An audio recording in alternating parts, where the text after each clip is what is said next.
Okay. Anyways, do you guys know?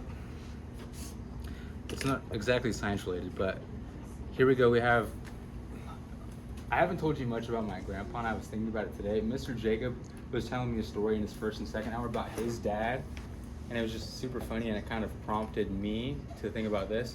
So he has a dad that he was a doctor, and then his dad was like a fighter pilot in the Air Force a long time ago, and then he's not the same person now. So if you look at Mr. Jacob's dad now, you would never expect that, and that reminded me of my grandfather so I'll put it this way. My grandfather used to be, he was like a manager or like a senior supervisor of like this fiberglass company where they'd make fiberglass for like roofing, like shingles. And then they would make, you know what a septic tank is? Like those big tanks and like, you know what a septic tank is. It's made out of fiberglass. And like, it was his job to like oversee all that. And he's like, he had a lot of people like looking up to him. He's the supervisor, right? But then eventually he retires. And if you're doing a job where you're like the head guy and you have a lot of involvement and people are coming to you for things, asking questions, and you get paid a good amount and it's a really exciting job, and then you retire, you think you're going to get bored at some point. He wasn't that old. He was like 62 when he retired, like pretty, that's old but not super old. So he got bored and he retired when I was like 3, so I just knew him post-retirement, and he got bored. So his first job, and what I knew him as, he was a pizza delivery guy. It was like, so I just knew him. Yeah, I just knew him growing up. Like, yeah, you're just a pizza delivery guy, and I'm like, I didn't think of him as like a loser, but that's not like the most like flamboyant and like super awesome job. Yeah, my grandpa delivers pizzas, And then it was at this place called Pizza Market, and then that's where me and my brother and all my cousins, whenever we had birthdays, they would just take us there, and it was kind of weird that your grandpa works there. So like sometimes he would just like take his break during our pizza party, and like we're all running around in the ball pit, and my parents are off just like, it was like our party, and then we were like in our own world, and then my parents had like their own party, and they're just letting us run off. So it's like, if you know what I mean by their own party, they had that. And it was like kind of like, are they bad parents? But like they're just having fun at Pizza Market with my grandpa, like getting discounts and all that, and then we're off like, we have no idea what's going on. We're just like playing in the ball pit and all that. Anyways, my grandfather was a pizza delivery guy, and I was like in elementary school at this time. But then he kind of got tired of that. And actually, one thing I want to show you, he drove around his pizza delivery truck. I pulled up a picture. This isn't actually his exact car, but it is essentially the same car. This is what he delivered his pizzas in as like a 63-year-old man that's retired. Like, that's what he drove. Like, it looks like the Toy Story car. Kind of. That's what. It's kind of funny. Looks like a hearse. But like, imagine, and he had like that thing that goes on the top, like the magnet, the light. It says Pizza Market, and then he just driving around. And then after that, so after you was done with that job, so I went to elementary school, and my grandma, she was like, she drove buses sometimes. She worked at the school, and then she was like the lunch lady, and then she also like was the custodian sometimes, so she did everything. And it's kind of like a plug for my grandpa. He actually was the crosswalk aide after that. So after he was delivering pizzas, he was like, I would see him like through the fence and like wave at my grandpa, and I'm just like, anyone else is like, my grandpa, yeah, his profession is, I didn't know him as anything else. I didn't know he was like a supervisor for that. Just had a really cool job where he's a supervisor and all that. I just knew him as a pizza delivery guy and all that. And I was like 6 at the time. He retired from everything at like, when I was like 7. But just, he was like, you think he's kind of not a loser, but just like a really chill guy. And then, just to kind of put it into perspective, on the weekends, me and my brother would just go hang out at their house. And they have like the type of house that like, is like up a little bit. Like it looks like there's like a 3-inch thing of concrete under their house, and there's like steps that go up to it, and there's the front porch. Home manufactured. No, it wasn't that. It wasn't a manufactured home that was like, it wasn't. It was just like a house, but on like 3 feet of concrete higher. It was weird. And it had a basement too, like in California. Oh, it was probably made for like floods and stuff. I don't know, but it's in California, and there's like no tornadoes or anything like that. Floods. It was weird. It was really old. But anyways, there was like a porch, and his house was like surrounded by a fence, so it's not like his front yard was exposed as like your front yard or whatever. I don't know where you live at, but anyways, he would always have like those Jason Bourne movies on, like The Bourne Ultimatum and all that. And me and my brother would just sit in his living room and watch that. He would sit on the front porch, and then he had like a gopher problem in his front yard. So like he'd have gopher traps and stuff. But there was one day, me and my brother would just sit and watching Jason Bourne, and then we just hear like there's gophers out front, and he just sits on his front porch, and we just hear bang, and then we walk out, and like he's putting his gun in his holster, and then there's a dead gopher. He's just like sitting on his porch, just boom, and he probably just got off from delivering pizzas that day. Just like what? Oh like, my gosh. Just like an old man that Where delivers. did you get the pepperoni from? Gopher pepperoni, but like Ew. it's really like it's like you don't Ew. think that like this guy, like you look at him, you're like you didn't have all that. Like you deliver pizzas, you're a crosswalk aide, but it's pretty funny. So that was my grandpa, pretty cool guy. So he passed away recently, but like, anyways. So here we go. Are you ready with the bow work? I just thought I'd show that. Okay. Okay. Side B. Column 4. It's only 3 of you guys, so Craig doesn't count. And it's 1. Benji, so help me out. What are the 2 parts? We can home a friend maybe. What are the 2 parts of protein synthesis process? I don't know. I put transcription and translation. That's right. That's it. Sorry, So, can you say it again? Transcription and translation. so transcription is when you go from DNA to RNA.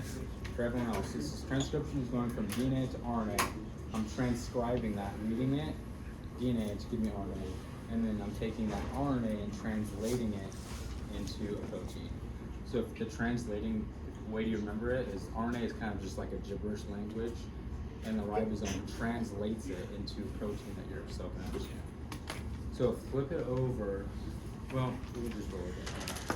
Let's go side A, column 3, person 1. Emily, can you help me out with what? So I have the DNA, and I make a transcript of RNA. Where is it made?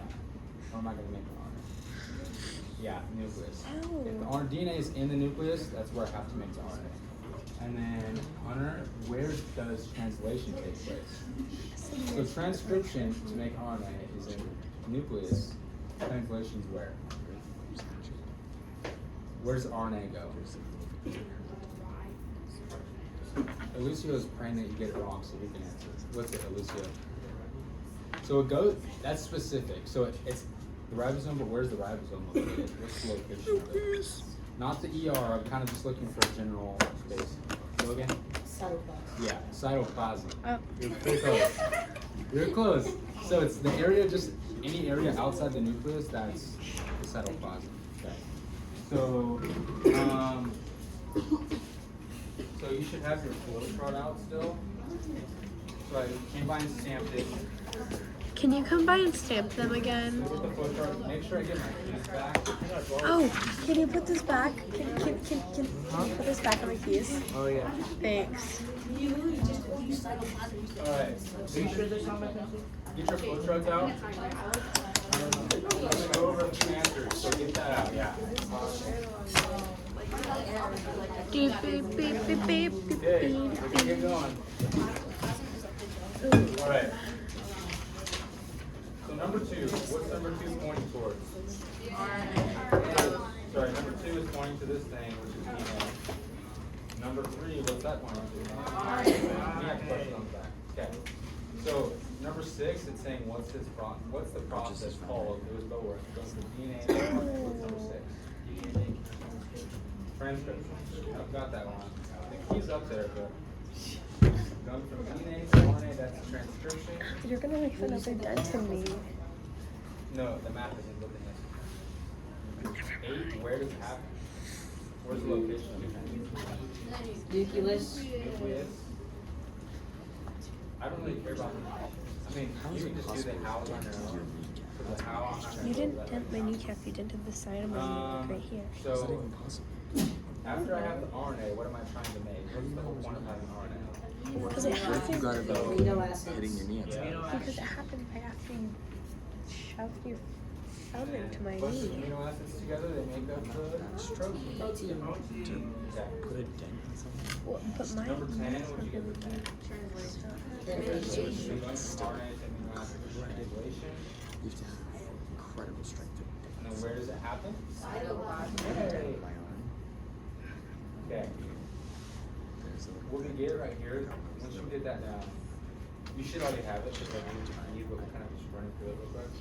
So there's a few extra things I want you to add on here. So 9, they want you to talk about on the question on the back. It says number 9, how does RNA and DNA differ specifically with the sugars and then the nitrogen bases? So there's, I think, 4 main differences. I only asked you for 2. So the first one is, so what's the sugar in DNA? So what's, so the D is deoxyribose, so it's deoxyribose, that's the sugar. But R is just the RNA. So just, you can write, you can write them or just write different sugars. So that's one difference. I'll zoom in. And then DNA has, so, DNA has thymine, but RNA doesn't have thymine. What does it have instead? It starts with a U. It's called a uracil. So whenever you don't have, so that's the different nitrogen base, you'll call it. So in DNA you have the A, T, G, and C, and you have the A, G, and C are both the same in RNA, but instead of a T they have a U, and that's uracil. So you can just put, if you don't have it, you can write RNA has uracil, so it's U-R-A-C-I-L, no thymine.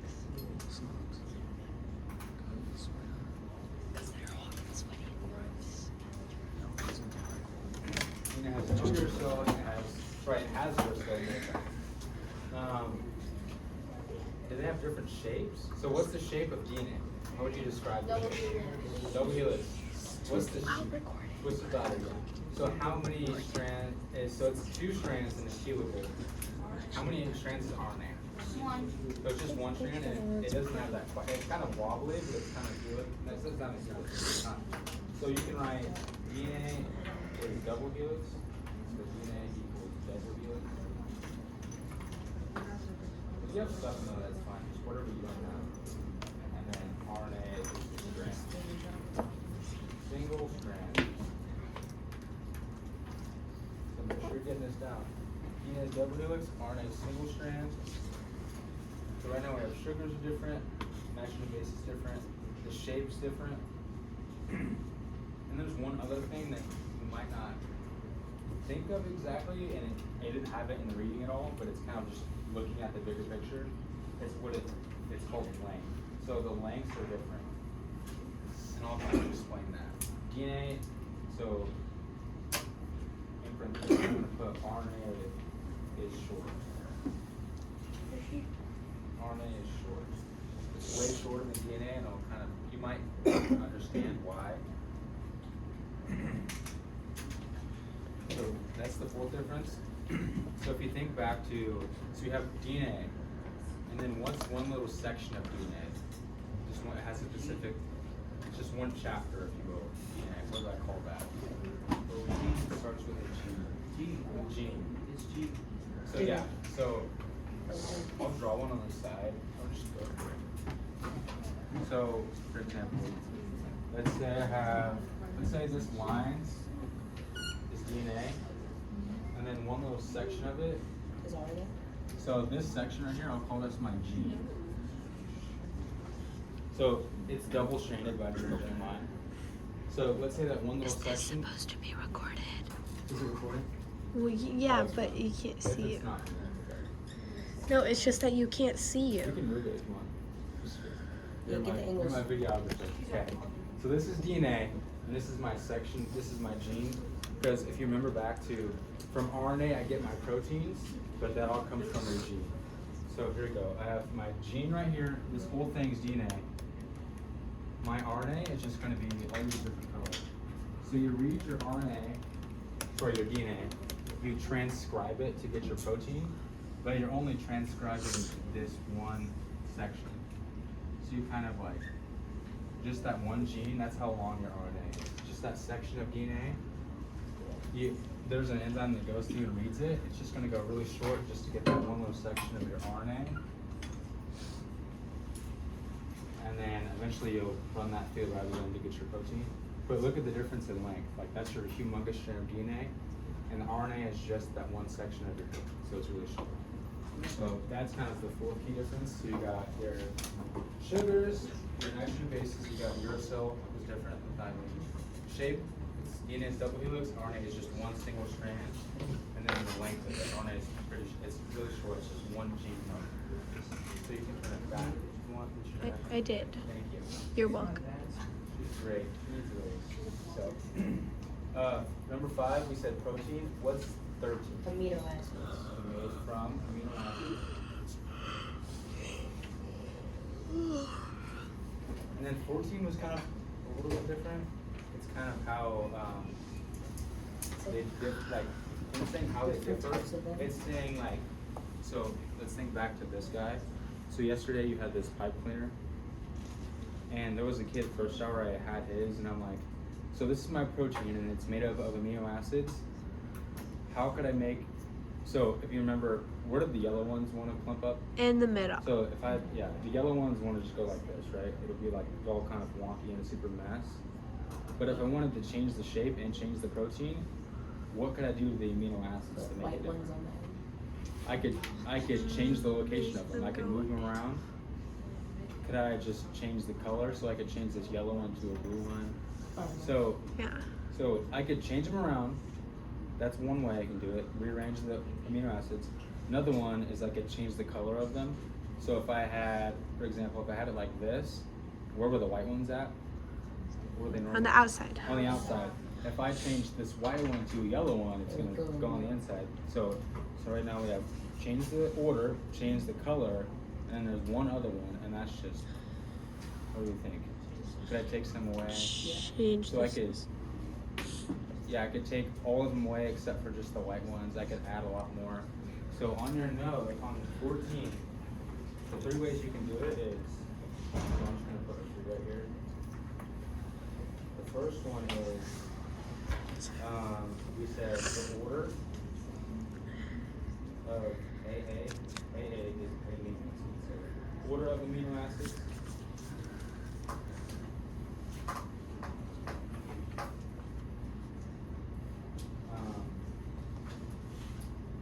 Two, we'll put type of amino acids. There's 20, I want to type of AA amino acids. And the third one. That was the amount. So the amount of amino acids.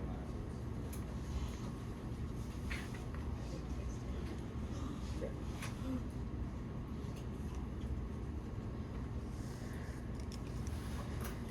Good, like that. Okay, one other thing. Look up on number 13 where it says amino acids. I want you to have this note. So you only used on your protein you made. You only had like 4 different colors, or yeah, I think that's 4. But so that was just to help you kind of get an idea. Look up to 13 amino acids. There's humans. We have 20 different types. So I have 20 different colored Legos that I can kind of put together in a key way to make a different protein. So right next to 13, give yourself a note. These would be your notes. So humans use. We have 20 types. So humans use 20 different amino acids.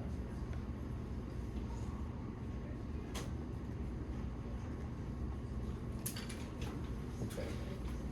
Right. Just humans use 20 different amino acids.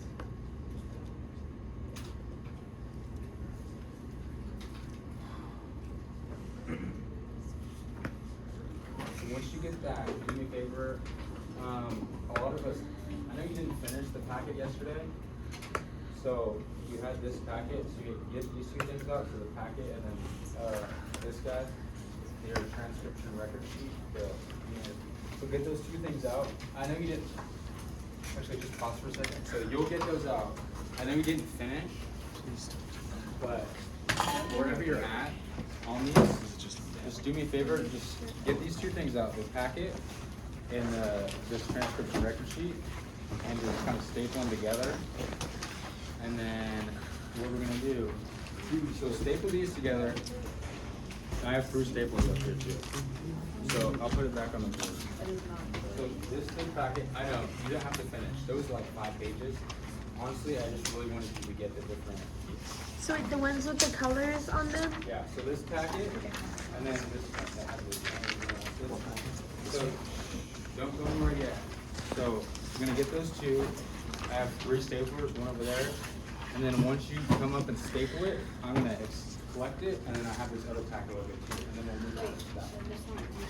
Yeah, the 5th packet and then this one from yesterday. If you weren't here yesterday, then don't worry about that. That one and then the packet. Make sure your name's on it.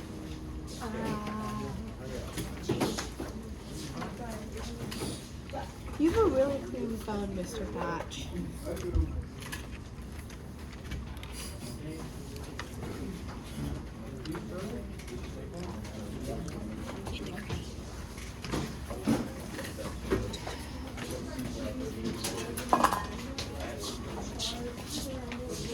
I'm sorry, it's the consequences. You bent over in front of me. You had. I was picking up his bottle.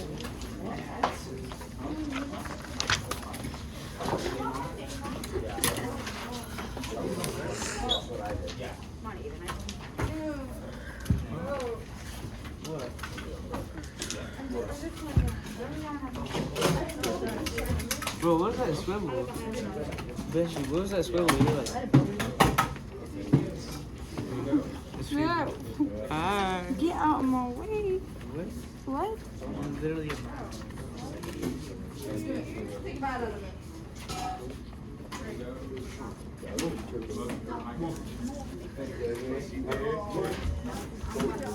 I still can't tell if I have a ball score. I might need to ask for a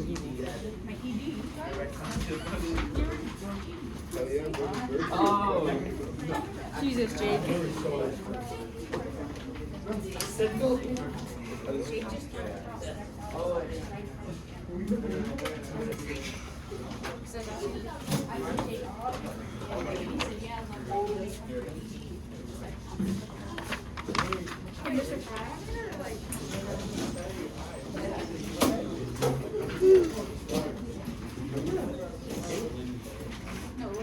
All right.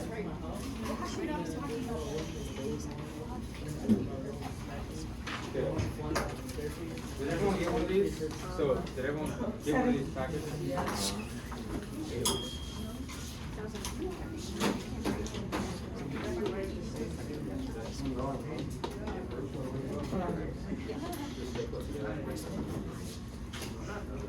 The pack, yeah. Oh.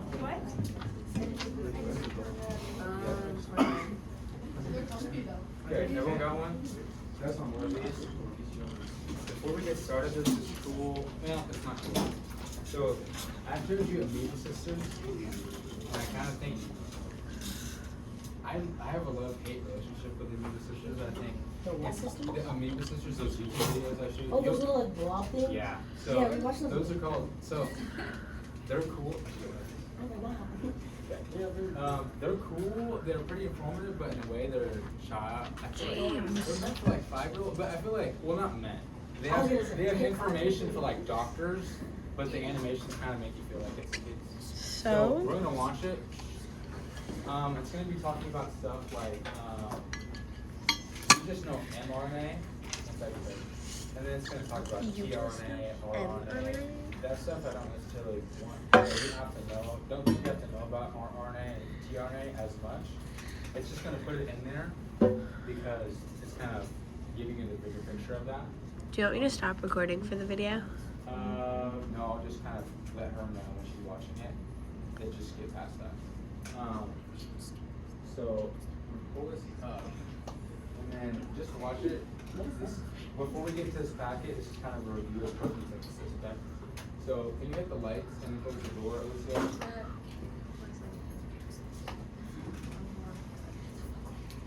I like that purple one. So just watch it, especially if you weren't here yesterday, so you can kind of get an idea. Some of us were here, but we weren't here. What's today's date? After learning about DNA, have you ever wondered how can the DNA actually result in a trait? Let's take an example, like eye color. Yes, your DNA has the genetic information it codes for the color of your eyes. Your eye color is based on a pigment that is inside the eyes, but in order to have that pigment, you have genes, which are portions of DNA. They can code for proteins, which help make that pigment. So what we're going to talk about is how your DNA can lead to the making of a protein. This process is called protein synthesis. Synthesis essentially means to make something. So protein synthesis means to make protein. And you may wonder, what's the big deal about proteins? Well, you may not realize this, but proteins are kind of a big deal. They do all kinds of things. Proteins are involved in transport, in structure, in acting as enzymes that make all kinds of materials, in protecting the body, and so much more. You've got to make proteins. It's essential for you to live. And what is so cool is that you are making proteins right now as you sit and watch this video. It's happening in your cells. They're making proteins. So back to your DNA and its role in all of this. All of your cells have DNA. Well, a few exceptions. And that DNA is in the nucleus. Some DNA is non-coding DNA. Some DNA makes up genes that are not activated. More about that in our gene regulation video, but we're going to talk about genes that are coding for active proteins.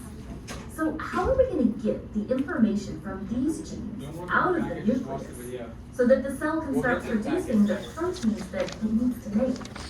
Well, let us introduce you to the amazing work of RNA. We have a video comparing and contrasting RNA and DNA. We'll be brief here in saying that RNA is a nucleic acid, like DNA, but it has a few differences. Its role in protein synthesis also is huge. Before we get into the process, please note our typical disclaimer. We tend to simplify topics, but as always, we hope that you have the desire to explore this complex, amazing process later on, to learn all about the extra information that we don't have the ability to include in this short video. In protein synthesis, we can look at two major steps. One is transcription and the other is translation. Transcription has a C in it and translation has an L in it. I remember that C comes before L in the alphabet, which helps me remember that transcription comes first. I like a lot of alphabet mnemonics. The transcription is when we're going to transcribe the DNA into a message. In your cells, the DNA is in the nucleus, so therefore we're doing transcription in the nucleus. In the step of transcription, an enzyme called RNA polymerase will connect complementary RNA bases to the DNA. These RNA bases are bonded together to form a single-stranded mRNA. The M in mRNA stands for messenger. Messenger RNA consists of a message made of RNA that has been based on the DNA. We do want to mention that this mRNA is not usually ready to go right away. There's usually a significant amount of mRNA editing that occurs. We highly encourage you to do some reading about that because it's not only fascinating, it's critical for the process to work correctly. So what's something great about being mRNA? Well, in eukaryotes, you get out of the nucleus. The mRNA can go out of the nucleus into the cytoplasm where it's going to attach to a ribosome. Ribosomes make protein. The ribosome is made of rRNA, and that's an easy one to remember because the R stands for ribosomal RNA. The ribosome is going to build our protein in the next step called translation. You know, you can find a lot of great clips and animations on translation that are just fantastic. We're just going to break down some basics of what's happening. In the cytoplasm, if you look at this, you have all these tRNA molecules available. tRNA stands for transfer RNA. They carry an amino acid on them. An amino acid is the monomer for a protein. It's a building block for a protein. Since we're making proteins, we're going to need those amino acids to build it. If you have a bunch of amino acids together, you can build a protein. So it's the tRNA that is going to bring those amino acids together to make that. But wait, how does the tRNA know which amino acids to bring? That's why the mRNA, the message, is so important because it's going to direct which tRNAs come in and therefore which amino acids are transferred. All of these tRNAs are looking for complementary bases. When they find the complementary bases on the mRNA, they transfer their amino acid. When tRNA is bringing in the amino acids, it reads the bases, represented by these letters here on the mRNA, in threes. So it doesn't read one letter at a time, it reads in triplets. That's called a codon. So for example, in this mRNA, the tRNA would read the codon AUG. One of these tRNAs contains a complementary anticodon, which in this case is UAC. All tRNAs that have the anticodon UAC will be carrying an amino acid called methionine. A tRNA with the UAC anticodon comes in to pair with the complementary AUG codon on the mRNA. It transfers the amino acid it carries, methionine. The tRNA will eventually leave, but it will leave behind its amino acid. That's the first amino acid before looking at the next codon. Before we do the next codon to carry this on, if you're wondering, how did you know that the tRNA that went with the AUG codon would be carrying an amino acid called methionine? Well, for that, you will find a codon chart helpful. You can learn to use a codon chart to determine which amino acid each mRNA codon will code for. Isn't it so fascinating that scientists have been able to determine which amino acid corresponds with these codons? I used to have a codon chart poster and just marvel at that. You can see on the codon chart that the AUG codon on the mRNA codes for methionine. AUG is also considered a start codon, as methionine is typically going to be your first amino acid in proteins. There are many types of amino acids in the codon chart, but there are even more possible codon combinations. That means there can be more than one codon that code for the same amino acid. For example, according to the mRNA codon chart, all of these mRNA codons here code for the same amino acid, leucine. That means their complementary tRNAs all carry the same amino acid, leucine. Okay, so going back to the mRNA, let's try the next codon on this mRNA, CCA. On the codon chart, you can see that codes for the amino acid proline. The complementary tRNA has the anticodon GGU. And look, there's the proline that we knew it would be carrying. The tRNA will transfer that amino acid and eventually leave where it can pick up another amino acid. These amino acids are held together by a peptide bond, and it will keep on growing. Typically, at the very end of the mRNA, there is a stop codon. Stop codons do not code for an amino acid, but when the ribosome reaches it, it indicates that the protein building is finished. So the result of translation is that you built a chain of amino acids that were brought in certain sequences based on the coding of the mRNA. But remember, that mRNA was complementary to the DNA. So the DNA ultimately was the director of the entire protein building. Of course, it couldn't have done it without some serious help from mRNA, rRNA, and tRNA. Protein folding and modification may occur, and the protein may need to be transported. This can all vary based on the protein structure and function. Another fascinating topic for another Amoeba Sisters video. Well, that's it for the new. Lights, please. So get that packet out I just gave you. And if your partner fell asleep, give them one of those notes. Wake them up. Don't know if you love those, right? You want them to know this, okay? So, okay, get this guy out. So essentially what it is there's a few questions on here, and then you'll see on number 3 you have this DNA code. What you're gonna have to do on this one is, if you read 3, you'll answer the other ones, but I just wanna look at 3. So using the following DNA strand to transcribe the correct mRNA strand. Do yourself a favor right now, just split up your codons already. Just for every 3, just so you can, it's just easier, it's a huge favor, and make it a habit. So just start splitting up your codons. And then, so let's do that real quick.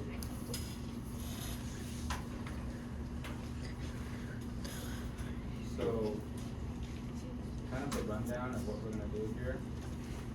You want, I'm gonna have you do the front page on your own, and then once you finish that, I'm gonna have you check you off. Then eventually we'll get to doing the other pages. But essentially, what it wants you to do is take a DNA strand, give yourself a code of the RNA. So top strand DNA, you'll transcribe the RNA below it. You'll answer these questions, and then eventually you'll get into putting on here, you'll put in the appropriate amino acids using that code. So for example, if the first one's CGA, you have these two codon have code charts, but so there's one on the back, and it says like different GCU, GCA, all that. And then it has, but you can use that one, or you can use this one. So here's the other one.